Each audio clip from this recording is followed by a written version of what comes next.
de ustedes, pero quería romper un poco el hielo con un par de anécdotas y cosas que, a pesar de que llevo muchos años en el medio, me sorprenden muchísimo.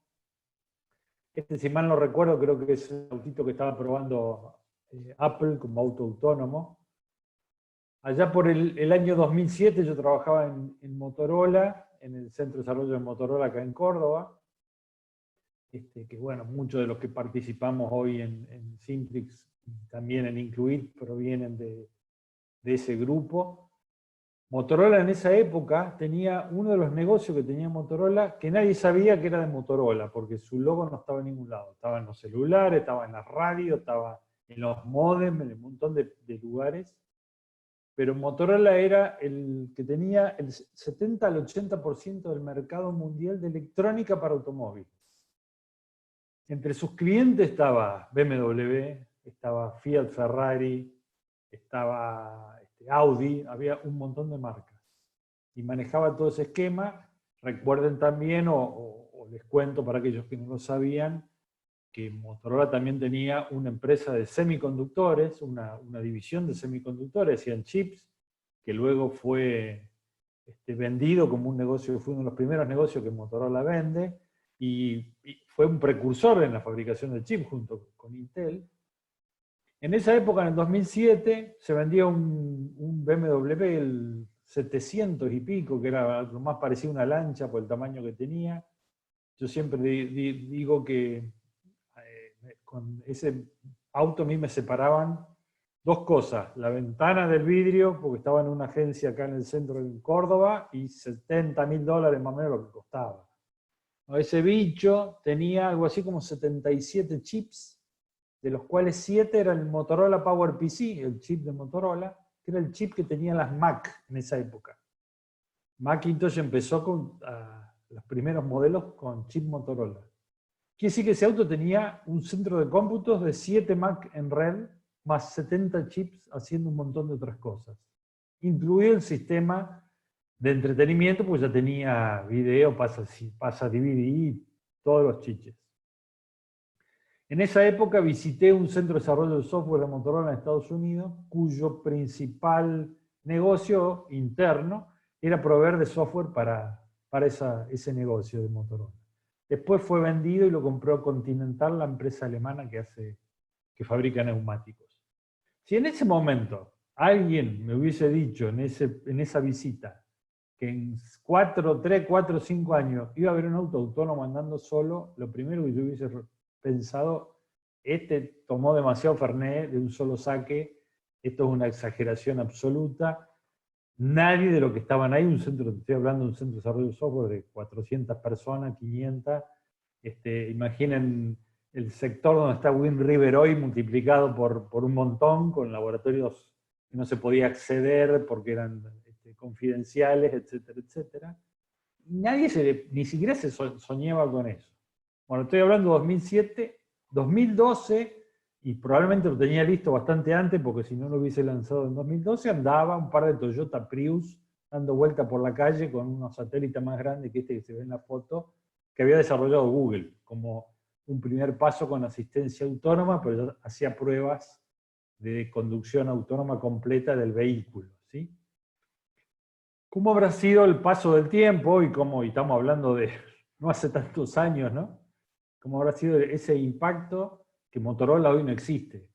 Lo poco que queda es las dos radios, la radio de 2 vías, las dos radios, la radio de 2 vías en Estados Unidos, y todos los que tenemos celulares Motorola, lo que tenemos es un teléfono Lenovo, que fue el que compró la unidad de negocios de celulares de Motorola, ¿no? O sea que el cambio de los últimos 10 años ha sido vertiginoso, y ya estamos apareciendo, Tesla aparece con un camión del futuro eléctrico, autónomo y no sé cuántas cosas más, ¿no? O sea que no hay ninguna duda que esto está pasando.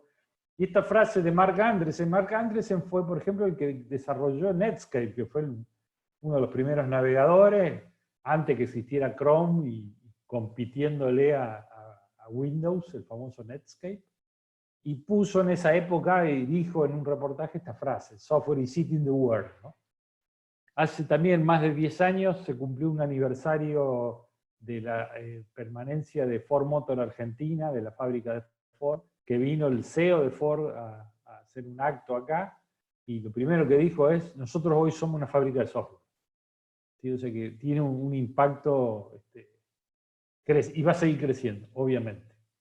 Entonces, si yo estuviese en ese auto autónomo que estamos viendo ahí en la foto, que ya ni sé ni dónde la saqué, digamos, ya ese es auto autónomo puro, ¿no? No se ve ni una palanca ni un volante, solo se ven pantallas. ¿Qué pasaría si fuésemos en la autopista algo así como 130 km por hora y de repente nos aparece error de excepción? Este es un GIF que está viejito. Fíjense que parpadea el cursor ahí, o sea que se podrían haber creído perfectamente que se me colgó la máquina. Evidentemente no, los errores de calidad, los problemas de calidad son cada vez más críticos por la criticidad de dónde está aplicando el software. No hay absolutamente ningún equipamiento médico que no tenga software. Qué sé yo, por ejemplo, el Airbus 380, que es uno de los aviones más usados y más conocidos de entre las aerolíneas, tiene más de 10 millones de líneas de código solo para el controlador de vuelo, sin contar todo el software accesorio. Tiene más líneas de código que piezas con las cuales está armado el avión. O sea que son unos números absolutamente gigantescos, ¿no? Entonces, miremos qué es el software y un poco el objetivo de la charla es ver cómo algunas cuestiones tradicionales y clásicas del software y de la ingeniería de software, que la gran mayoría de ustedes lo han visto, o todos ustedes lo han visto en alguna materia en la facultad o en algún curso o en algún lado seguro, cómo esto se cruza, cómo esto se influye de un lado a otro con la agilidad, que es un poco el objetivo de esta charla, ¿no? Entonces, básicamente, lo que decimos del software es que implementa las necesidades del cliente. Es decir, ahí hay unas necesidades que están difusas, que pueden o no estar escritas, hasta que nosotros presentamos un producto que le sirve a un determinado cliente. Incluso si uno busca definiciones absolutamente clásicas de manual, como las de la IEEE, o alguna definición de la ISO, o alguna definición de alguno de los libros clásicos de ingeniería de software, entre las cosas que dice que no solo implementa requerimientos y las necesidades del cliente, sino que implementa los atributos de calidad y que implementa esas necesidades tanto explícitas como implícitas. La definición de calidad de la IEEE dice que tiene que cumplir incluso con las necesidades implícitas de los clientes. O sea, menudo problema tenemos, y menudo desafío hemos tenido siempre, porque el famoso, pero mi cliente no me dijo, el cliente no sabe, o el cliente acaba de cambiar, está todo en ese paquete de lo implícito. O sea que tenemos un desafío permanente para hacer ese cumplimiento. Y el software es aquello que entregamos que puede cumplir con esto, ¿no? Esto incluye atributos de calidad, y atributos de calidad hay un montón. También podemos recurrir a numerosos autores o a numerosas taxonomías, a la norma ISO, que siempre me olvido el número de atributos de calidad. Pero entre ese paquete y esa maraña tenemos algún conjunto mínimo de aquellos que al menos deberíamos considerar para que se cumplan en un producto que entregamos, y esto que le estoy mostrando acá son absolutamente básicos hoy en día. Es muy difícil poder hacer algo si esto no se cumple. Que sea correcto, que no tenga errores, que sea eficiente, o sea, anda razonablemente rápido, que es seguro. Hoy el tema de seguridad, acceso, seguridad de datos es absolutamente crítico, que lo podamos mantener a bajo costo. Basta que pongamos en producción un software que inmediatamente empieza a cambiar, que sea fácil de usar y de entender, aún en situaciones complicadas. Es más, en situaciones complicadas donde más fácil de entender debiera ser, y que sea confiable y robusto, que en situaciones de distinta exigencia se mantenga funcionando y que no falle, ¿sí? Entonces, no menos que esto esperamos que tenga el software que vamos a hacer. Entonces, ¿qué es software? Aquello que implementa lo que mi cliente necesita, y los atributos de calidad inherentes a ese producto en particular, que insisto, estos serían los mínimos. ¿Cómo vamos a hacer esto? Y lo vamos a hacer con ingeniería de software. Y bueno, ¿qué es la ingeniería de software? Y acá probablemente más de un profesor me va a tirar con un zapallo, pero es una simplificación, pero cierta, que es la necesidad, las considero como requerimientos y las analizo, es un proceso de transformación, conocido como ingeniería de software, donde generamos el software que le vamos a dar a nuestro cliente que cubre con esas necesidades. Para poder hacer eso tenemos una serie de actividades que van a transformar las necesidades en el producto. En casi toda la bibliografía y en casi todas las cosas que hemos estudiado aparecen una secuencia de izquierda a derecha, en donde van pasando por etapas, por actividades que son casi todas conocidas con más o menos cambios en los nombres: requerimiento, diseño, desarrollo y provisión o entrega. Particularmente puse estos nombres acá porque son los nombres que usa la norma ISO 9001, que la tenemos certificada tanto en Incluir como en Simplix. ¿Sí? Lo que sí, este esquema lo tendremos que empezar a ver, o las sugerencias que lo veamos, con algo parecido al nombre que recibe cadena de valor, que es un nombre tomado de procesos de negocio. Cuando uno estudia procesos de negocio en administración o en otras especialidades, realmente los procesos, que también se representan como un flujo de izquierda a derecha, reciben el nombre de cadena de valor porque es una transformación de insumos, información y materia prima en un producto o servicio que se entrega. Entonces se supone que ese servicio o producto que se entrega tiene más valor que los insumos, por lo tanto se llama cadena de valor. Yo creo que esa idea la podemos tomar para evitar lo que siempre ocurre, que asociemos el flujo de transformación de la necesidad en producto de izquierda a derecha en un flujo temporal, como los procesos o las secuencias temporales también las dibujamos en el mismo sentido y las leemos de izquierda a derecha, y de hecho los proyectos en cascada o los procesos tradicionales siguen un flujo temporal de esas características. Por ahí lo que podemos estar pensando es que eso es lo que ocurre en este caso. Lo que tenemos que pensarlo es como una transformación de las necesidades en requerimientos, porque la agilidad, por más que utiliza mecanismos iterativos e incrementales para hacer la transformación, desde el punto de vista conceptual de cómo evoluciona la necesidad a un producto, es absolutamente similar a esta cadena de valor. Entonces, acá empezamos a juntar los mundos en el sentido de la agilidad tiene que lograr esta misma transformación. Tiene que hacer una transformación en necesidad en producto, y la cadena de valor de cómo se realiza esa transformación ya está conocida, consolidada, y es una disciplina que tiene un montón de prácticas que ya se sabe que funcionan medianamente bien. Entonces, lo que ocurre con esas prácticas es que aquellos proyectos que son exitosos las utilizan. Y los proyectos que no son exitosos es porque no han utilizado esa gran mayoría. Entonces, no tiene sentido la discusión de si tengo que usarlas o no para hacer esa transformación. La pregunta o el desafío, o lo que queremos empezar a mostrar aquí, es que yo, si no tengo esos dos mundos integrados, no puedo hacer, o hago una ingeniería de software absolutamente tradicional que llega tarde, o tengo una agilidad solamente en la cáscara y no puedo hacer ingeniería de software en el sentido de hacer un producto de calidad y que cumpla con los requerimientos, ¿no? Bien, a esta cadena de valor se le asocian o se suman otras actividades, también tradicionales dentro de ingeniería de software, que se conocen como actividades de soporte. Las revisiones, la auditoría, la gestión del proyecto, la mejora continua, la gestión de configuraciones, la verificación y validación, la trazabilidad como idea de saber que este producto que yo estoy implementando está implementando las necesidades que fueron planteadas al inicio.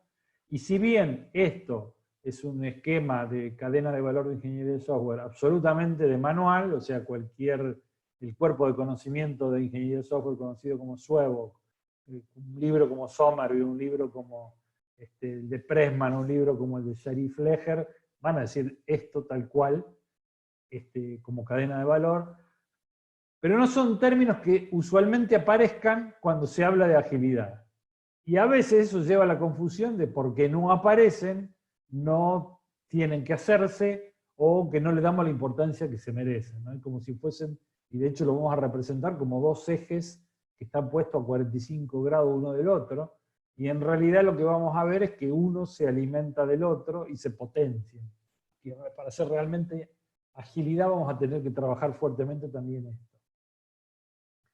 Por supuesto que, si bien esto es conceptual y es tradicional, tenemos que hay un montón de técnicas que la agilidad sí utiliza, que son maneras cada vez más modernas o más eficientes de implementar esta cadena de valor, ¿no? Entonces, automatización, todo lo que sea posible, tanto en el aseguramiento de la calidad, testing, los bills, la entrega, cualquier actividad que pueda ser automatizada, ¿no? El peso de UX, perdón, para poder hacerlo cada vez más fácil de usar, y fíjense cómo los atributos de calidad empiezan a jugar acá, ¿no? Ser fácil de usar, está la disciplina, la automatización me permitiría mejorar el mantenimiento, es decir, mucho de esto yo lo puedo relacionar fuertemente con aquello que tengo que construir. Arquitectura y diseño, DevOps, o integración continua y todo lo que está relacionado con esto, diseño de producto de punta a punta, donde el software es parte de un producto más grande, la calidad de ese producto, el uso de framework y de biblioteca, calidad de código, el análisis estático automatizado, etcétera, etcétera, etcétera. Esta cadena de valor cada vez tiene más tecnología asociada, cada vez hay mejor y más software para hacer software. Bien, y con esto de B y B, ¿no? Esta es la definición del libro que dice que verificación es ver si estoy trabajando correctamente, construyendo correctamente, y validación es ver si estoy haciendo el producto correcto. Bueno, la cadena de valor también hace eso, ¿no? Todas estas actividades que conforman la cadena de transformación es para asegurarme que estoy construyendo correctamente, ¿sí? Y de esa manera, para poder saber que construir el producto correcto, ejecuto esas actividades. Y esto también tiene que ver porque nuestra disciplina tiene una influencia muy fuerte o sigue la premisa que se utiliza en cualquier otro proceso de transformación de valor, que la calidad de un producto o servicio está fuertemente influenciada por la calidad del proceso que seguimos para construirlo, ¿sí? Entonces, B&B también no solamente tiene la actividad de testing y validación y verificación, sino conceptualmente lo miramos en el todo, que hacemos todo esto, esa verificación, para poder construir correctamente el producto correcto. Bien. ¿Qué agilidad? Ah, qué pregunta, ¿no? Una primera cosa que creo que, no sé si se entiende siempre, pero que tiene que ser claro, tiene que ser comprendido y es fundamental, es que hay un cambio de paradigma. Trabajé mucho tiempo como consultor y una de las cosas que he visto es, arrancamos con Ágil, entonces no, él es Product Owner, yo soy el Scrum Master, tenemos una daily y hacemos un montón de esas actividades, pero tenemos seteada la cabeza, tenemos pensando un paradigma totalmente diferente, ¿sí? El primer gran cambio de paradigma conceptual es este. En un enfoque tradicional, y he trabajado en muchos proyectos con este enfoque, lo que se trata de hacer es fijar los requerimientos y tratar de analizarlos hasta el máximo detalle y dejarlos a todos en un estado de decir, bueno, listo, esto es lo que tengo que construir. Elaborar un plan, y con ese plan que subdivide todas las tareas que yo tengo que hacer para construir esos requerimientos, estimo cuántos recursos voy a necesitar y cuándo voy a hacer las entregas, cuál es el calendario que me va a consumir hacer esto. En este esquema ya sabemos que existieron y existen un montón de dificultades. En algunos casos todavía sigue siendo un esquema válido. Hay casos en donde los requerimientos están absolutamente conocidos, que son muy poco volátiles, que puede ser la construcción de algún aparato determinado que tiene software en su interior, entonces el funcionamiento de un aparato, un torno que tiene un esquema de software adentro para control, lo que tiene que hacer el torno no va a cambiar con la volatilidad que cambia un proceso de negocio, entonces podría funcionar. La estadística y los estudios sobre el estado de los proyectos que siguen esto daban que algo así como el 70% de los proyectos tenían problemas con los niveles de cancelación de proyectos arriba del 40%. En la industria manufacturera, por ejemplo, la automotriz, Toyota hizo una revolución cambiando los sistemas de producción. Uno de los cambios que hizo fue adoptar la filosofía Lean, y un poco lo que hace la agilidad es tomar varios conceptos de la filosofía Lean de trabajo.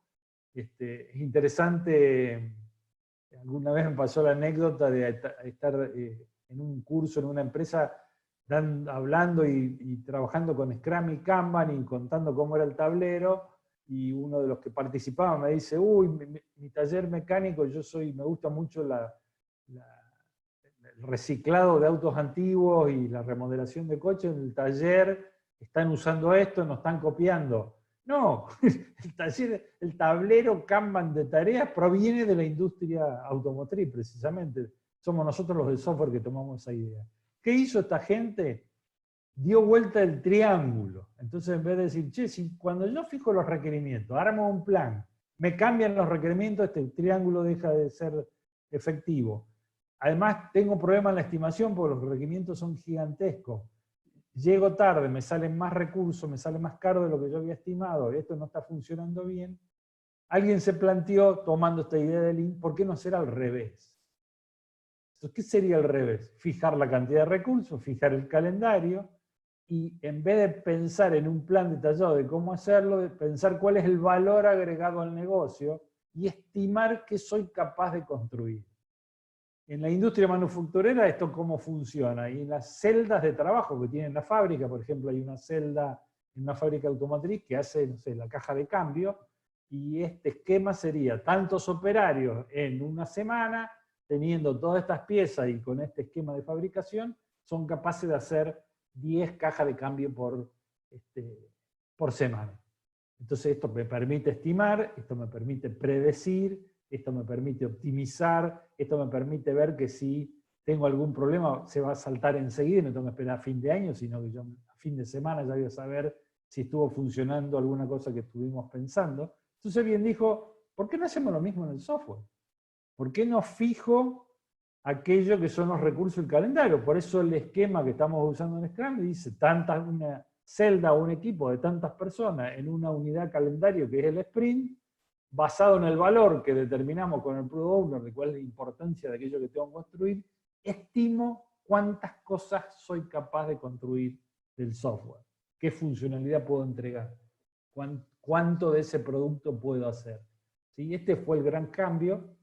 Por supuesto que se siguen haciendo estudios de los proyectos y se sigue haciendo análisis del éxito, y se ha visto que esto ha mejorado notablemente, pero también no es una panacea de que todos los proyectos andan bien. Todavía hay mucho para seguir mejorando, y un poco la idea de hoy es empezar a discutir de qué cosas puedo tener en cuenta para poder seguir haciendo esa mejora, ¿no?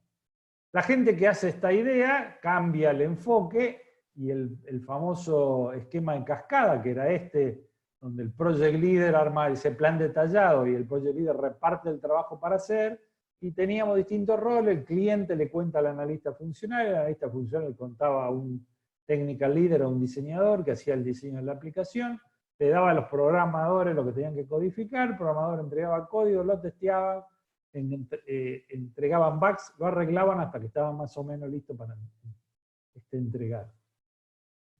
Este esquema era tan fuerte en muchos lugares que, para que se den una idea, yo trabajé en algunos bancos en Buenos Aires, en donde las personas estábamos sentados por el rol. Entonces, por ejemplo, un analista funcional estaba en un grupo de analistas funcionales y trabajaban en distintos proyectos. De hecho, a muchos les pasaba que prácticamente no había una instancia donde todas las personas que trabajaban en el mismo proyecto estuviesen juntas, salvo ocasionalmente, o a veces ni siquiera ocasionalmente, ¿no? Entonces imaginen la dificultad de esa comunicación, ¿no? Y acá sí, el flujo temporal de izquierda a derecha coincidía con la cadena de valor. En ese esquema de cambio de paradigma, lo que se hace es que hay distintos roles, pero hay un bien común que es el software, donde todos son responsables por el software, todos trabajan en conjunto, ¿sí? Hay distintos roles, pero básicamente son todos miembros del equipo. Y todos son dueños de todos los productos. Y ahí adentro de esa caja de trabajo está la transformación de la cadena de valor de manera iterativa hasta que se hace el software que aparece por la otra punta, ¿no? Y la comunicación tiene una ebullición, en vez de ser absolutamente lineal, pero inefectiva, tiene esta comunicación de todos contra todos, evidentemente. Bien, la gente esta que se plantea hacer este cambio, y fue una movida muy fuerte en Estados Unidos, donde uno de los lugares donde más se trabajó fue en Salt Lake City, se reúnen y deciden establecer o redactar un manifiesto para pensar y determinar cuál es el espíritu de la manera de trabajar de esta forma, ¿no? Ya habían estado haciendo muchas de las prácticas que se conocen hoy, ya se estaba trabajando bastante con Extreme Programming en algunos proyectos, algo alrededor de Scrum había aparecido, pero lo que se hace es aparecer esto de cuál sería el espíritu, cuál sería la filosofía de trabajo que está detrás, ¿no? Entonces, lo que hablan y piensan y se juntaron específicamente allí, gente que vino de distintos lugares, y se sentaron a escribirlo y a discutir lo que significaba y a ponerse de acuerdo en trabajar de esta manera. Y aparece esto que es bastante conocido, y si no los invito a que lo busquen. En el material acá está el enlace, allá hay manifiesto, pero allá hay manifiesto.org, lo van a encontrar. Es la misma página que está tal cual hace, no sé cuánto, 20, 15, 20 años, que no ha hecho otra cosa que mantener esto presente. Entonces lo que habla es que estamos buscando mejores maneras de desarrollo de software y ayudar a aquellos que desarrollan software. Y entonces hablan de que han llegado a valorizar algunas cosas más que otras. Y en este caso parece que lo que se valoriza más es lo de la izquierda, pero fíjense abajo que hay una aclaración que dice que si bien hay valor en los elementos de la derecha, se consideran más valiosos los elementos de la izquierda. Esto ha dado lugar a un sinnúmero de malos entendidos y de confusiones del estilo: lo de la derecha no lo hago porque el manifiesto dice que es más valioso lo otro. Y en realidad lo que está buscando esta expresión es dónde está el énfasis, dónde está lo más importante. Entonces, habla que los individuos y sus interacciones se valoran más que los procesos y las herramientas. De ahí algunas lecturas que yo he escuchado literalmente de estilo: nosotros no seguimos procesos porque estamos valorando más la conversación que tenemos entre nosotros. Es una posición que va a ser muy difícil que obtenga un buen resultado. Porque cuando estamos hablando de que no sigo proceso, estoy diciendo que estoy ignorando la cadena de valor que vimos recién, que está a todas luces fuera de discusión, que es necesaria para la construcción de software, ¿no? El segundo ítem, working software, software funcionando sobre documentación extensiva o completa. Eso no quiere decir que no hay que documentar. Ahora, si yo te muestro pilas y pilas de papel de cómo es la arquitectura y no tengo nada funcionando, y el valor que estoy agregando es bastante reducido. Ahora, si yo tengo un software funcionando y cuando tengo que hacer un pequeño cambio me lleva un montón porque no sé ni dónde está cada pieza de la arquitectura, y ya no cumple un atributo de calidad y va a ser completamente difícil de mantener, lo cual lo va a degradar rápidamente. Por lo tanto, la prioridad es que esté el software funcionando, pero no necesariamente voy a estar eliminando o abandonando la documentación. Sí, por supuesto, que sea lógica y razonable la documentación necesaria. La colaboración entre clientes sobre la negociación de contrato, entonces tratar de romper esto de: no, eso vos me lo pusiste en el mail, yo lo hago tal cual, no cambio nada, o eso es lo que firmamos en un contrato hace 12 meses, no me lo podés cambiar, imposible. Bien, es razonable entonces, si que mi cliente se dio cuenta que tiene que cambiar algo por cuestiones de negocio, podamos colaborar con él, pero eso no quiere decir que no vamos a tener un contrato, ¿no? De hecho, me ha pasado muchas veces, pero yo tengo que firmar un contrato y seguro hay una cuestión o sea, le agrega una complejidad extra, que es cómo absorbo las modificaciones que le den valor a mi cliente en el marco de un contrato de negocio que tengo que tener, porque si no, no se puede hacer negocio, ¿no? Y que obviamente se relaciona con este de responder a los cambios sobre seguir un plan riguroso, ¿no? Entonces, por la forma de trabajar, lo que tratamos de evitar es ese triángulo inicial donde se hacía un plan riguroso para estimar, sino que se trata de hacer un esquema de trabajo que sea mucho más flexible que esto. Luego se escribieron 12 principios. Lo vamos a pasar bastante por arriba porque, para no aburrir con la lectura detallada. Y una de las claves del buen uso de la agilidad son los principios. Y uno de los grandes problemas, al menos en mi visión y en mi experiencia de pasar en un montón de empresas, es que parece una cosa como muy lejana, como muy abstracta, de eso está allá arriba, y yo tengo que trabajar acá y meter código y testear y hacer que esto ande, no me venga Álvaro a hinchar con esto de los principios.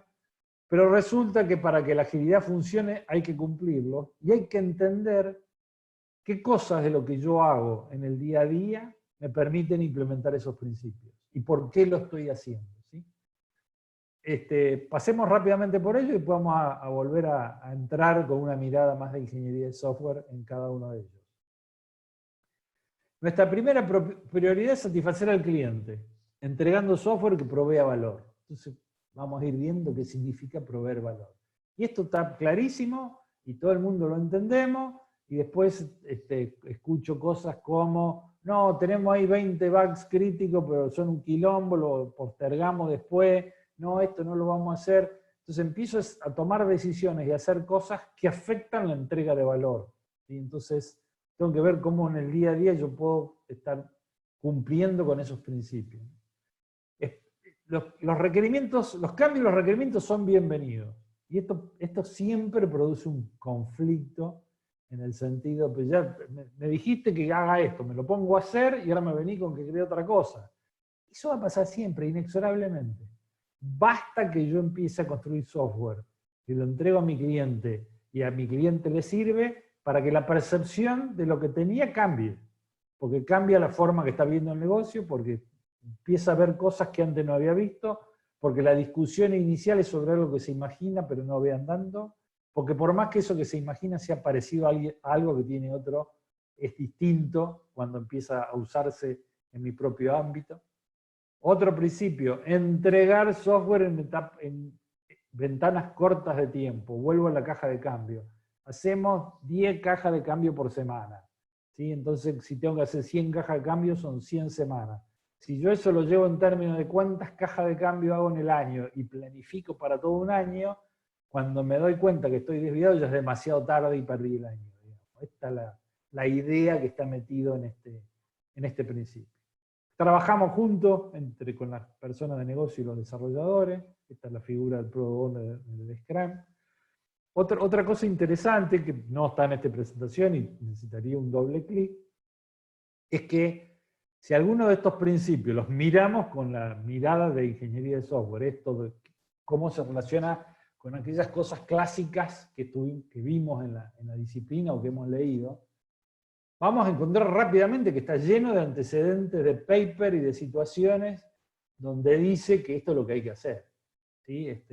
Hay un libro que se llama Managing the Software Process, que de Watts Humphrey, el autor con ese libro y un paper disparó la creación del CMM y luego el CMMI y el Software Engineering Institute. Fue una revolución alrededor de eso, y lo primero que dice el libro es: trabajar con requerimientos firmes es un mito, eso así no funciona.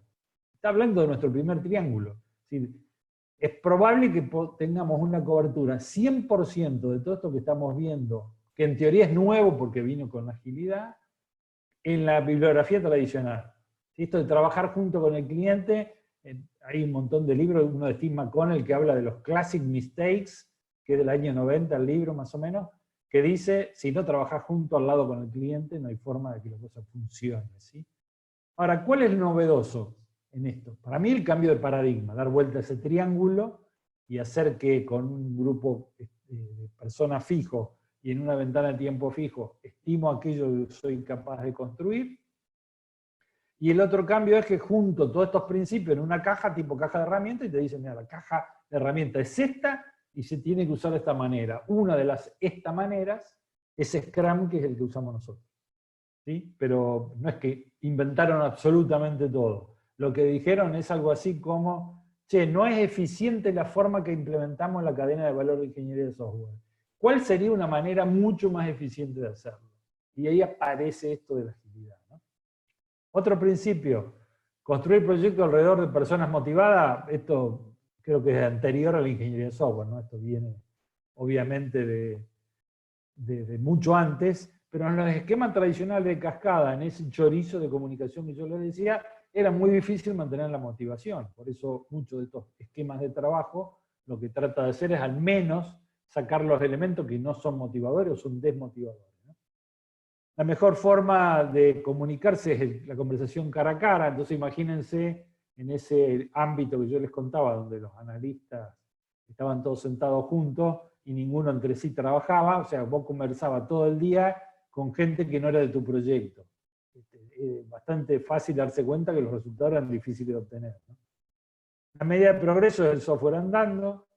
Se trata de mantener un desarrollo sustentable, ¿sí? Para tener un ritmo constante. El ejemplo, cuando quieran entender o tengan duda con respecto a este principio, es la fábrica de automóviles, de la caja de cambio, ¿no? ¿Para qué me sirve el desarrollo sustentable? Básicamente para estimar y predecir, ¿no? Entonces, si yo hago 10 historias de usuario por sprint, más o menos 2, y tengo que hacer 100 historias de usuario en un proyecto, que es la forma que nuestras organizaciones venden eso a los clientes, y voy a necesitar 10 sprints. No hay mucha ciencia. Y a lo sumo decís, che, optimista puede ser que te lo termine en 9, y pesimista te lo puedo terminar en 12. Y eso lo vas refinando a medida que vas pasando. Eso es lo que quiere decir esto del desarrollo sustentable. La atención continua a la excelencia técnica y al buen diseño, lo vamos a ver en particular después, mejora la agilidad, y básicamente es, si estoy lleno de bugs porque estoy trabajando mal, no hay agilidad posible porque no cumplo con tener software andando que agrega valor. Hacer las cosas simples, este es el más enrevesado de escribir, como está escrito y explicarlo, que es el arte de maximizar la cantidad de trabajo no hecho. Esto también está tomado de Lean, aunque nunca entendí por qué lo redactaron de esta manera, que es eliminar el desperdicio. En Lean esto se llama Eliminate Waste, que es no generar bugs, no hacer cosas que no me pidieron, no hacer cosas que no me agregan valor, evitar desperdicios, evitar problemas, básicamente hacer las cosas bien, ¿no? Y lo más simple posible. Las mejores arquitecturas emergen de los equipos autoorganizados. Personalmente, el que he visto como el peor interpretado de todos, si es que había interpretación, ya lo vamos a ver. Y el último, que es probablemente el más conocido, que los equipos cada tanto hacen un análisis y hacen una reflexión de cómo han estado trabajando para ir ajustando su comportamiento, que esto básicamente la mejora continua. Esto es simplemente anecdótico para que lo tengan ahí en el material. Estos principios no están aislados uno con otro, ¿no? Hay unas relaciones, no es relevante que estas relaciones sean rigurosas, sino que acá nos atrevimos a armar alguna forma de mirarlas, pero es que si no estoy cumpliendo con uno, probablemente empiece a afectar con otro. Por ejemplo, el que dice que tengo que satisfacer a mi cliente con software que agregue valor, si el principio de que el software funcionando en la medida del progreso no se cumplen, si no tengo software funcionando, tampoco agrego valor. Este es un ejemplo obvio, pero uno puede pensar más de una conexión entre los principios. Por lo tanto, saber ese principio, con qué cosas lo implemento yo con mi trabajo del día a día, es vital para saber si estoy haciendo las cuestiones que la práctica ya mostró que llevan a mejores resultados. Sí, ese es básicamente lo que ha hecho la gente que escribió el manifiesto, como lo ha pasado con modelos de calidad como el CMMI, por ejemplo, fue, che, aquello que nos hicimos y no fue bien en los resultados, ¿cómo yo lo puedo reflejar? Lo que intentó ser el manifiesto siempre fue cómo cuento lo que yo tengo que hacer desde el punto de vista conceptual para que los resultados sean probabilísticamente mejores que lo que hacíamos antes. Bien, y ahora empecemos a relacionarlo con la cadena de valor, ¿no? Hasta ahora vimos esa cadena de valor por arriba, vimos los principios de la agilidad y un poco empezamos a mostrar aquello que queríamos mostrar, que es, che, estas cosas no están por dos carriles separados, sino que estas dos cosas trabajan juntas. Y es imposible ver la excelencia en una o en la otra si están las dos separadas, ¿no? Bien, pensando en el principio 1, ¿no? Satisfacer al cliente con la entrega continua de software que agrega valor. ¿Qué sería software que agrega valor? Y el donde empezamos con la presentación. Cumple con las necesidades del cliente y con los atributos de calidad básicos que necesitamos, ¿sí? Pero a su vez, eso que sea, ese software que sea de valor para el negocio, si está haciendo cosas y resolviendo problemas que para el negocio en el cual va a usar ese software, significa un valor agregado, ¿no? El software también tiene que simplificar. Si el software complica o complejiza aquello que está intentando resolver, y muchas veces los de software nos gusta jugar con un montón de chicha y lo terminamos haciendo bastante complicado, no está necesariamente entregando valor y tiene que estar funcionando.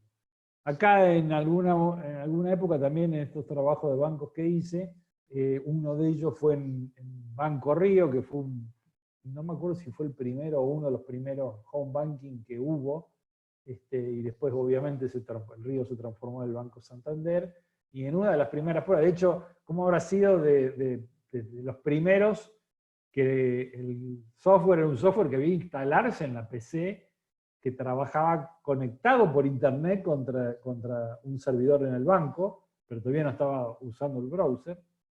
Pero en esas primeras versiones, por ejemplo, para ver el saldo de las cuentas, había que pasar por 4 o 5 pantallas. Lo que terminaba pasando es que los primeros usuarios, los valientes que se instalaban eso, llamaban por teléfono todo el día para decir, che, no encuentro el saldo, ¿no? Algo tan simple como, fíjense entonces cómo lo relacionamos con el principio.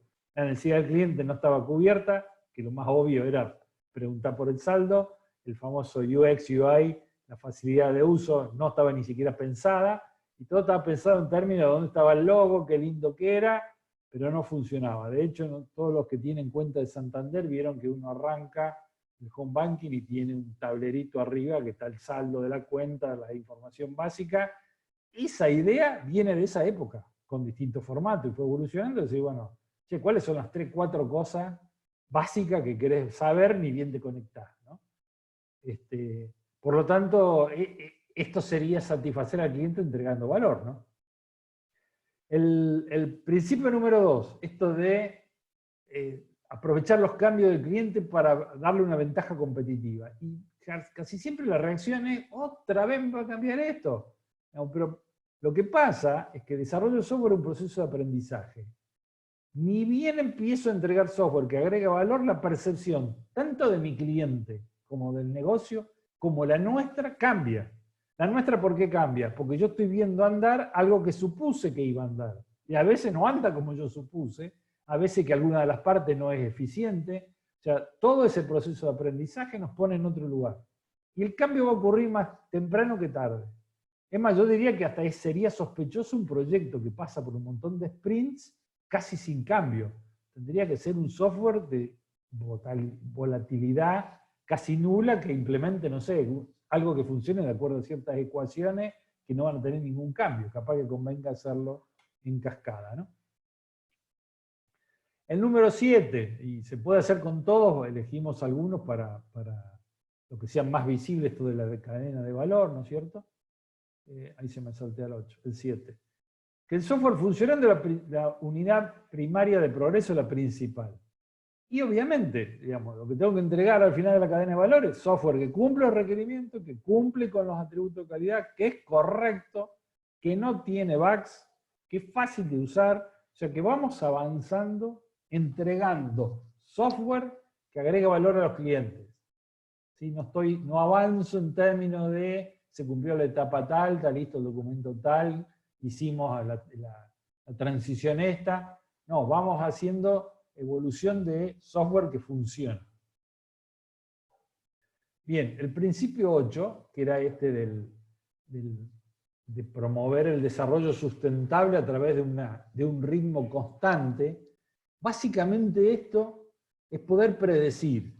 Digamos, cuando, no sé, varios de los ejemplos que tuvimos, al menos los que más conozco en Syntrix, que podíamos mantener una velocidad constante dentro de un proyecto Scrum en cantidad de historias de usuario, nos permitía hacer una predicción muy acertada de, che, necesito hacer esto. Bueno, si mantenemos el ritmo con el equipo y trabajando de esta manera, las posibilidades son de tal fecha a tal fecha donde lo podemos terminar. Imagínense otra vez mi ejemplo gastado de las cajas de cambio. Entonces, cuando el equipo de trabajo te dice, no, mira, esta semana hicimos una sola caja de cambio porque, no sé, tuvimos un problema. La otra semana hace 15, la otra hace 10, después hace 2, después hace 18. Ya hay que hacer 100 cajas de cambio. Y qué sé yo cuándo va a estar, más o menos, vemos. ¿Sí? Entonces, si no soy capaz de predecir porque cambia el ritmo, va a ser muy difícil esa estimación y poder comprometerme y poder vender. ¿Sí? Por otro lado, otro enemigo del ritmo y de la capacidad de generación de producto es el retrabajo. Si yo trabajo con poca calidad técnica, por eso hay un principio que dice que la excelencia técnica mejora la agilidad, aparece que tengo que arreglar las cosas que hice mal. Ese arreglar las cosas que hice mal es con capacidad del equipo, pongo esfuerzo ahí, por lo tanto, bajo la cantidad de cosas que soy capaz de entregar, porque tengo que arreglar las que hice mal, entonces la predicción y el ritmo constante se destruye. Fíjense esto entonces cómo se relaciona con la calidad técnica. Entonces, si la calidad técnica es buena, tengo menos bugs, puedo mantener el ritmo porque cumplo más fácilmente con los atributos de calidad, por lo tanto ahí tengo dos principios que claramente se alimentan uno con el otro. Después aparecen cosas como este ritmo constante empieza a hacer sinergia en el equipo, porque el equipo confía en su capacidad de producción, confía en que va a llegar con la fecha, empieza ese ritmo a ser un círculo virtuoso. ¿Sí? Entonces, también se relaciona con el principio que decíamos de que esto se construye alrededor de equipos motivados en función del trabajo que están haciendo.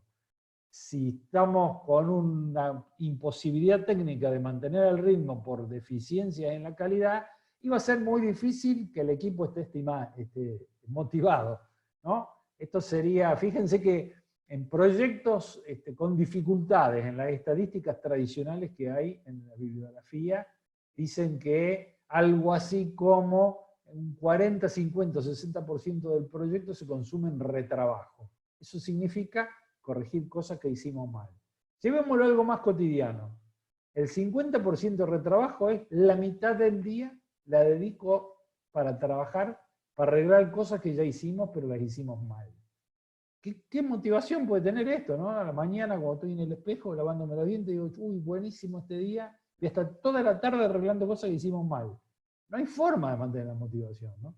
Por eso digo, no piensen esto como piezas y elementos aislados, sino que están relacionados y se influyen fuertemente unos con el otro, y como estamos viendo acá, tienen un sustento en las prácticas tradicionales de ingeniería muy, muy fuerte, ¿no?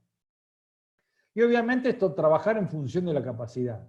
Esto de la predicción y de hacer el ritmo constante, es decir, che, si yo hago 10 cajas de cambio por semana, hago 10 cajas de cambio por semana. Si quiero pasar a hacer 15, lo que se hace, se analiza cómo hago un trabajo más productivo, y ahí aparece la automatización, aparecen un montón de elementos, ¿sí? Pero se trabaja en función de esa capacidad. Si me dicen, mira, pues yo necesito 20, y no se puede. Y además, uno tiene los elementos para poder demostrar que no se puede. Si no hay un ritmo constante y es variable, es muy difícil defenderse ante lo que se conoce como una fecha impuesta, que la esperamos que eso sea una excepción, pero en general eso es una regla, no una excepción. Bien, acá estaba el de excelencia técnica que les decía, que está totalmente conocido, ¿no? Entonces, primero, si yo tengo lo que se conoce como technical debt, deuda técnica, que es lo que se usa en la jerga, de que cosas que están mal diseñadas o cosas que necesitan mejora, o cosas que tengo que resolver bugs, eso me consume capacidad. En vez de estar construyendo la funcionalidad que agrega valor, estoy arreglando lo que está mal, ¿no? Y después, lo que se llama desperdicio. Las cosas incompletas, típico, trabajé en un montón de cosas y no puedo entregar nada.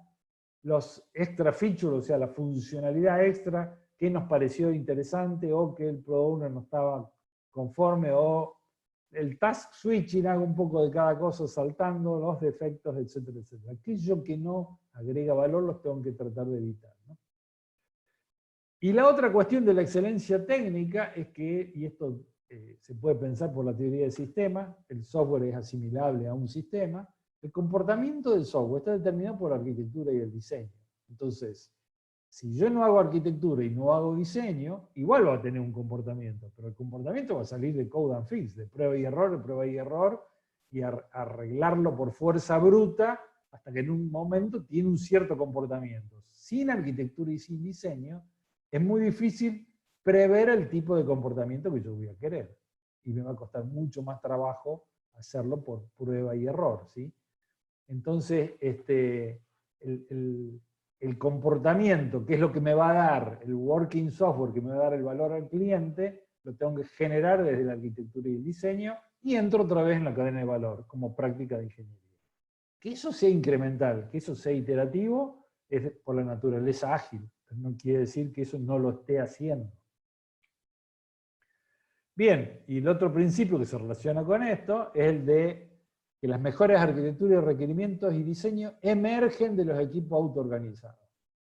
Este es uno de los que en muchos lugares no se entiende o lo que peor se interpreta. En muchos lugares, no, estamos trabajando, empezamos ya a codificar y vamos viendo, porque total, como nosotros organizamos, como nos parece, no, eso no hay que ir hasta Luján o ir a ponerle una vela al Gauchito Gil para ver que salga la arquitectura. ¿Qué es una arquitectura emergente, en los términos que lo plantea el manifiesto? Es que se hace una arquitectura inicial, lo que se llama muchas veces como la arquitectura propuesta, de alto nivel, del nivel con el detalle suficiente. A medida que avanzan los sprints se empieza a codificar y con esa construcción real del sistema se va refinando la arquitectura propuesta. Acá dijimos que esta biblioteca iba a funcionar así, así, funcionó, sí, pero mejor lo vamos a cambiar esto porque, y empiezo a refinarlo y es probable que después de ciertas cantidades de ciclos, la arquitectura general tenga muy pocos cambios, porque toda la construcción lo que fue haciendo es validar los supuestos que tenía esa arquitectura. Entonces, que la arquitectura emerge no es que se hace sola. Lo que quiere decir que la arquitectura emerge es que la arquitectura se va refinando en función de aquello que yo estoy construyendo que agrega valor. Bien, el principio de mejora continua, de que reflexionamos y vemos cómo estamos trabajando, es mejora continua, el famoso Inspect and Adapt. El Inspect and Adapt, Scrum lo tiene embebido, esto de inspeccionar y adaptarme. ¿Por qué? Porque hago la reunión diaria donde revisamos si hay impedimentos para trabajarlo y remover los problemas, porque trabajamos la sinergia del equipo, porque hacemos la retrospective, porque en el sprint siguiente nos preocupamos por hacer las acciones que salieron de la retrospectiva, porque cuando planificamos el sprint discutimos si vamos a poder implementar las historias de usuario de la manera que estamos diciendo y cómo está la arquitectura. Es decir, esta idea de inspeccionar el trabajo y adaptarme al cambio y hacerlo lo mejor posible, está embebido ahí adentro en la mayoría de las cosas. Si bien la retrospectiva tiene un foco muy grande en esto, no es solo la retrospectiva, sino el paquete de Scrum funcionando el que implementa este principio. Bien, si dijimos que se alimentan una con la otra, yo por ahí me demoro porque estoy moviendo con la ventanita acá, que de acuerdo a donde está me tapa parte de las slides. Decía que se alimentan una con la otra, que la agilidad y la ingeniería de software están fuertemente relacionadas y para poder hacer las cosas bien tengo que trabajar en conjunto. ¿Cómo lo podemos ver a esto, representarlo de alguna manera para que me quede la idea, ¿no? ¿Cómo lo podemos hacer? Si yo pongo dos supuestos ejes o dos ejes en donde son absolutamente conceptuales, en el eje de las I pongo la madurez en la agilidad, donde qué sería algo muy maduro, entiendo el manifiesto, entiendo todos los principios, qué quiere decir, sé cómo se aplican, sé lo que tengo que hacer en el día a día, no tengo ningún problema. En el de menos madurez, ¿qué sería? ¿Qué es lo que decís cuando digo agilidad? No tengo ni idea, yo hago trabajo cascada. Madurez de ingeniería de software, ¿qué es? A la izquierda puse Code and Fix, el menos maduro, por ser elegante, pero esto es el viejo y noble palo y a la bolsa. Entro, meto código hasta que algo anda. A la derecha, en el extremo que tenemos, la cadena de valor totalmente implementada con las mejores prácticas y la automatización. Eso serían los extremos conceptuales de nuestros cuadrantes o de nuestros ejes, ¿no? Ahí adentro, si yo empiezo a pensar las combinaciones, ¿qué pasaría o cómo lo puedo pensar? Empecemos por abajo. Si yo estoy abajo a la izquierda, el peor de los escenarios, ¿no? Hago palo y a la bolsa y cascada. Generalmente la calidad es pobre, es caótico, es palo y a la bolsa. Todas las estadísticas que han analizado proyectos de ese estilo, lo primero que dicen es que las posibilidades de fracaso son altísimas. A medida que yo voy hacia la derecha por abajo, que es el incremento en la madurez, y que voy subiendo mejor dicho, implementando la cadena de valor de ingeniería de software, empiezo a tener buenas prácticas, empiezo a ordenar, aunque a un ritmo lento, y tengo una calidad bastante buena, suficiente, y si aplico ingeniería de software con todo el rigor, tengo las mejores prácticas, voy despacio porque hay mucha actividad, y tengo alta calidad. ¿Sí? Si vamos subiendo en madurez en estos cuadrantes, en la izquierda yo puedo de alguna manera madurar algo en términos de agilidad porque empiezo a hacer alguna de las ceremonias, porque tengo los sprints, porque tengo algunas de las actividades, pero no genero producto de calidad porque no estoy atendiendo a las prácticas de construcción de software, ¿no? Entonces, en general, lo que yo puedo hacer en esta distribución es ir mirando que tengo que estar combinando tanto la madurez de ingeniería de software como la madurez en agilidad para poder llegar a lo que es el cuadrante de arriba a la derecha, que es hacer agilidad con productos de alta calidad, que es lo que nosotros pretendemos hacer, ¿no? Y evidentemente el de la izquierda, que aparece como la zona imposible, es esto de, me ha pasado también trabajando como consultor o con consulta con alumnos, no, estoy en la organización tal y estamos haciendo, no, hacemos todo ágil, todo Scrum, todo full, y cuando empezás a averiguar, las prácticas de ingeniería son realmente muy pobres. No hay manera de llegar a la zona de supuestamente mucha madurez en agilidad sin tener madurez en ingeniería de software. Básicamente porque no puedo cumplir con los principios ágiles. Y acá está esta cosa de, no hay nada más práctico que una buena teoría. No es que eso, el manifiesto es una cosa ya linda, abstracta, eso es teoría, Álvaro, este es un proyecto real, tengo que trabajar, sino que la implementación de esos principios con prácticas reales es la que me va a llevar a trabajar mejor, básicamente. Por lo tanto, no hay forma de subir en madurez de agilidad si yo no combino con madurez en ingeniería de software. Y entonces lo que hay que hacer es hacer una combinación de estas cosas. Personalmente, en lugares donde la madurez de ingeniería de software es baja, eso es lo que hay que atacar primero. Más allá que está bien que yo puedo empezar a trabajar en ciclos cortos, tratar de meter alguna cosa de Scrum, pero el foco tiene que ser ingeniería de software, no al revés. Y en muchos lugares se comete el error de que el foco lo quieren poner primero en agilidad, ¿no?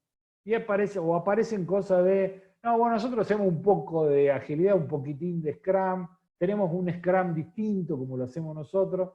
Nunca me queda muy claro cómo es eso, pero es que no hay tantas variantes de Scrum o no Scrum, ¿sí? Si yo alguna de las cosas no las hago, probablemente es como dejar de hacer práctica de ingeniería de software, ¿no? Va a ser difícil.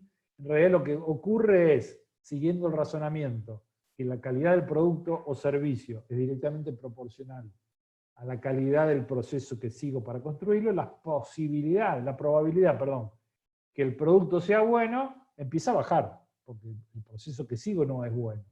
Entonces, si quiero aumentar la probabilidad de que mi producto salga bien, tengo que subir la calidad de la forma en que lo construyo. Y ahí trabajan juntos agilidad e ingeniería de software, básicamente. Bien, por si esto, si esto fuese poco, le vamos a agregar una complejidad más al esquema, que es algo que nos pasa todo el tiempo. cambió la tecnología.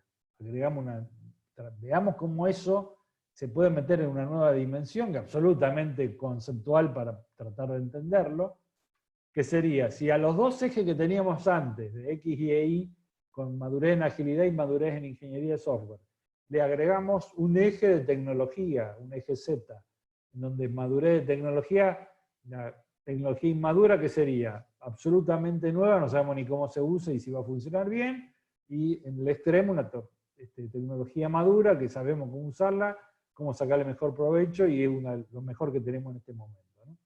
Entonces, si decimos que lo que estamos aspirando es a estar en un punto de alta madurez en tecnología e ingeniería de software, y en el caso que no lo estoy, y quiero poner, o sea, estoy trabajando palo y a la bolsa y no hago agilidad, y me cambio la tecnología, estoy prácticamente en estado de bomba de tiempo. Es decir, agrego una nueva tecnología a un ambiente inmaduro donde ya tengo un montón de problemas propios de la falta de madurez. O sea, no tengo ciclos cortos, no estoy llegando, estoy lleno de bugs, tengo baja calidad del producto, y ahora tengo que aprender a usar una cosa absolutamente nueva. Esto es lo que pasa permanentemente. Y lo que menos voy a poder controlar son los cambios de tecnología, por el ejemplo que les dije del auto al principio, es decir, la velocidad de cambio es tan alta que la tecnología va a cambiar sí o sí. Y me parece que la forma de poder gestionar o gobernar ese cambio es poder hacerlo desde la madurez. Entonces, ¿qué sería poder hacerlo desde la madurez? Es que yo voy a tratar de estar en el extremo maduro de la intersección de los ejes, donde tengo madurez de ingeniería de software, madurez de agilidad y madurez de tecnología. ¿Sí? Entonces ahí voy a sacar el mayor provecho posible. Entonces, si me cambia la tecnología, me dicen, che, ahora hay que usar esto nuevo, o simple, como pasa muchas veces, no sé, Mac dice, para las aplicaciones Mac ahora va a cambiar esta forma de usar tal parte del sistema operativo y hay que salir a probar todo de nuevo, o salió este nuevo framework, o lo que sea, vuelvo hacia atrás en el eje de la Z, en donde paso a manejar una tecnología madura. Para crecer ese conocimiento y madurarlo, si yo tengo que estar lidiando con bugs, o con problemas de ingeniería de software, o con falta de implementación de cuestiones ágiles y de Scrum, a su vez le agrego la carga de que tengo que aprender la nueva tecnología, ¿qué va a pasar? Me voy a seguir atrasando, voy a tener cada vez más problemas, o sea, solo le agrego complejidad a un estado caótico. ¿Qué va a resultar? Y las chances de que sea mucho más caótico son altísimas, ¿no? Entonces, y así como muchas veces es, che, pero yo para hacer todo eso bien voy a tener que meter un montón de laburo, por supuesto, pero ese laburo que se mete ahí es mucho menor que todo el desperdicio que ocurre por no meterlo, ¿no? Entonces la mejor forma de aprovechar ese cambio de tecnología es estar en la situación más estable posible, que es la de estar en una situación de madurez en ambos ejes. Y creo que con esto estaríamos más o menos llegando. Acá estoy en question and answer. O yo hablé mucho, me parece, y entonces nadie se animaba a meter un bocadillo. Pero ahora podemos abrir y empezar a charlar sobre la presentación y dudas, comentarios, opiniones. Hola Álvaro, soy Daniel. Sí. Bueno, yo nada más quiero agregar un pequeño aporte. Me pareció muy bueno el de ver el cambio, el tema de los pilares de la agilidad como un cambio en el foco, ¿no? Porque lo que pasa siempre que queremos aplicar agilidad es esto que mencionaste, que se confunde con dejar de hacer todo lo otro. Y bueno, la idea es un poco no dejar de hacer lo otro, sino poner el foco en estos pilares uno, qué sé yo, lo que mencionaste de los individuos, las interacciones versus los procesos. No se puede dejar de aplicar un proceso, como a veces pasa en algunas organizaciones. Yo quiero ser ágil, te dicen, así que ahora nosotros hemos organizado grupos, tenemos team members, tenemos, bueno, pero a ver, ¿y la documentación? No, documentación no hacemos porque somos ágiles. Digamos, es un error de concepto Absolutamente. en la aplicación de la agilidad, y a veces hay que luchar con eso. Otra cosa que me pareció Exige una interesante. disciplina muy alta. Sí, totalmente. Y exige un nivel, además de perfil de la empresa, un poco más alto, que eso es algo que no mencionaste, pero que me parece importante mencionar, que hay condiciones para aplicar la agilidad. Digamos, no en todos los contextos, no en todos los proyectos y no en todas las organizaciones se puede aplicar agilidad. Hay ciertas condiciones que estimo que no sé si este curso de cuántos días es de un solo día o de varios. No, sí, es una charla. Una charla. Bueno, entonces... De todos los temas se puede hacer un doble clic y de hecho esta semana tenemos el lanzamiento del Technology Group para trabajar esto.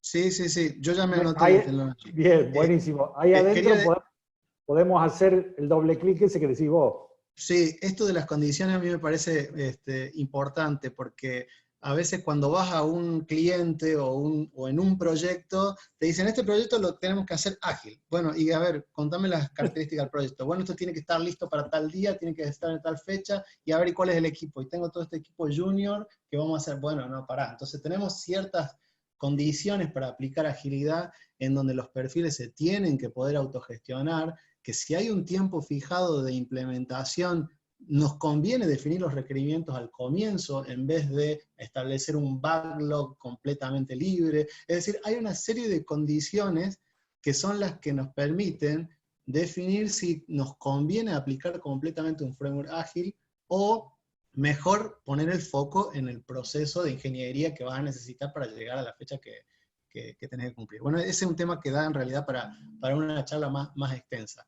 Pero me gustó mucho la vista del cambio de enfoque y de no olvidarse que lo que mejor demuestra esto que estoy diciendo es ese esquema de cuadrantes que pusiste. Sí. Digamos, si no tenemos un esquema de cuadrantes donde avanzar en las dos cosas, evidentemente no vamos a llegar al éxito, es un fracaso asegurado.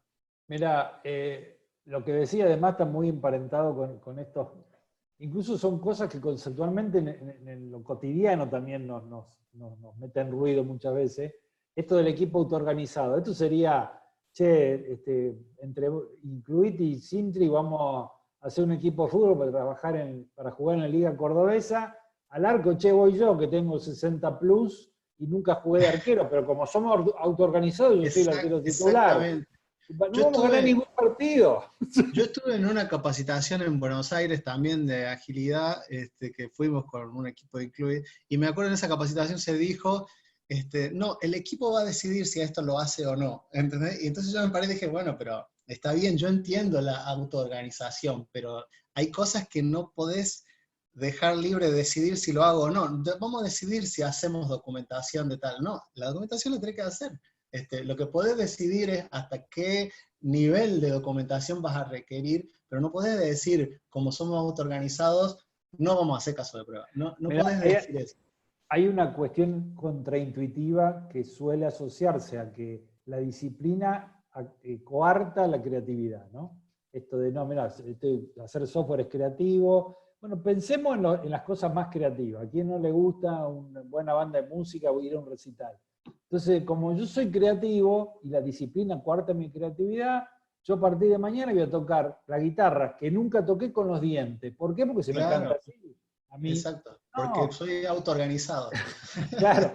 Y es más, la práctica básica que sería la de ingeniería de software es las notas y las cosas que yo tengo que hacer con la guitarra para que salga lo básico. Lo tengo que hacer sin pensar. No tengo que discutir si la mano izquierda, el dedo lo muevo así o acá para sacar tal nota. Toco, porque si no, cuando quiero componer, la cabeza está ocupada pensando, mirando el dedo donde lo pongo. Acá sería lo mismo. Che, ¿tenemos que hacer un esquema de branch o no? No, está fuera de discusión el repositorio y la gestión de configuraciones. No es si voy a hacer gestión de configuraciones. Es como lo hago lo más eficientemente posible, ¿no? Bueno, es un tema que da para mucho, pero eso nomás quería agregar que es tal cual. Muy buena la exposición, Álvaro. Gracias y bienvenido al Technology Group. Vale, vamos. ¿Alguien más por ahí?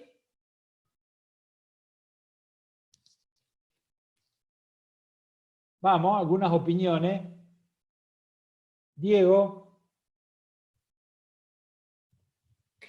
Diego se tuvo que bajar de la reunión porque tuvo una emergencia en el proyecto. Bueno, Avisó ahí. ¿algún comentario, pregunta? Álvaro, si puedo, una breve comentario nomás. Por supuesto. Además de Presentate.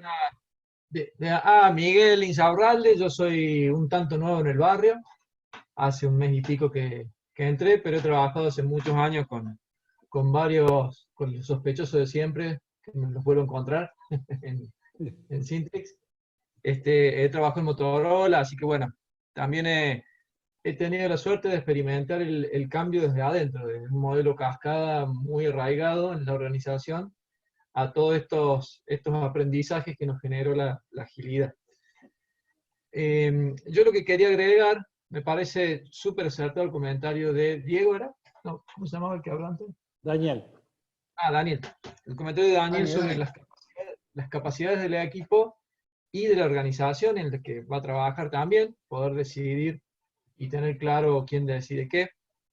Yo le quisiera agregar la parte de lo que se podría llamar la digitalización o la transformación digital del desarrollo de software, ¿no? O sea, toda esta herramienta que vos mencionabas, Álvaro, de que hoy en día tenemos un mejor software para hacer software, no siempre están totalmente aprovechadas. Entonces, no siempre se utilizan las mejores prácticas sobre esas herramientas, con lo cual el proceso de desarrollo mismo a veces tiene muchas partes manuales.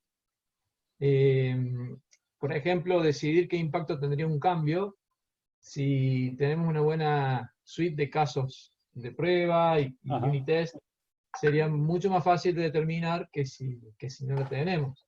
Sí. O, bueno, cuestiones como integración continua o incluso continuous delivery, son todos factores que contribuyen enormemente a la agilidad. Y no tenerlos nos hace mucho más vulnerables al dinamismo, más expuestos a que un cambio nos rompa sin que nos demos cuenta algo. Y creo que ese es otro factor importante, cómo nosotros estamos al tanto de cuáles son las herramientas, así como le pedimos al negocio que se transforme digitalmente, y nosotros justamente proveemos software para eso, también en nuestro proceso de desarrollo de software, cómo tener un fuerte set de herramientas, muy bien integrado, y que todo el equipo lo entienda y lo aproveche, creo que es parte de esos factores, digamos, que hacen que la actividad funcione. De hecho, volviendo al principio, se debilitan los principios, es decir, no solamente por todas las razones que decís vos, sino algo tan simple como muchas de esas automatizaciones son las que te mantiene el principio teórico, en teoría. Y en realidad es cómo con la automatización cumplo mejor con esa idea teórica, ¿no? Bien, ¿alguien más por allí que quiera comentar, preguntar? Bueno, si no hay más preguntas, primero estamos a disposición para consulta o lo que sea. Yo estoy trabajando, dando soporte a algunos proyectos. Si bien esto pareciera una cuestión conceptual, y de hecho dando clase en la tecnológica uso más o menos lo mismo, estamos discutiendo en los proyectos. Tuve una call al mediodía con un cliente sobre que van a hacer una de las primeras experiencias con esto, así que estamos discutiendo tal cual lo que plantearon recién, cómo es la manera de implementar algunas de estas cosas en una empresa que no lo está demasiado acostumbrado a hacer esto. Vamos a dar una capacitación introductoria. Sí, la idea es que poder volcar estas ideas y estos comentarios en los proyectos reales, así que disponible para eso, ese es mi trabajo. Y el Technology Group, un poco lo que queremos hacer es tener un organismo de trabajo y consultivo, como los otros Technology Group, para que estos temas los podamos trabajar en los proyectos reales, ¿no? Ya tenemos algún backlog de ideas y vamos a trabajar con esto. Así que, si bien esto tiene el formato de Tech Talk para tirar el tema, como se notó con los comentarios, cualquier tema de lo que están acá, hace un doble clic ahí, y aparece un monstruo gigantesco, así que hay backlog para rato para trabajarlo. Así que bueno, si no hay más consultas, comentarios, cualquier duda que tengan después me avisan, me escriben y lo trabajamos. Muchas gracias por haber participado. Listo, gracias Álvaro, excelente la charla, gracias a todos. Muchas gracias. Gracias. Muchas gracias por la charla. Gracias.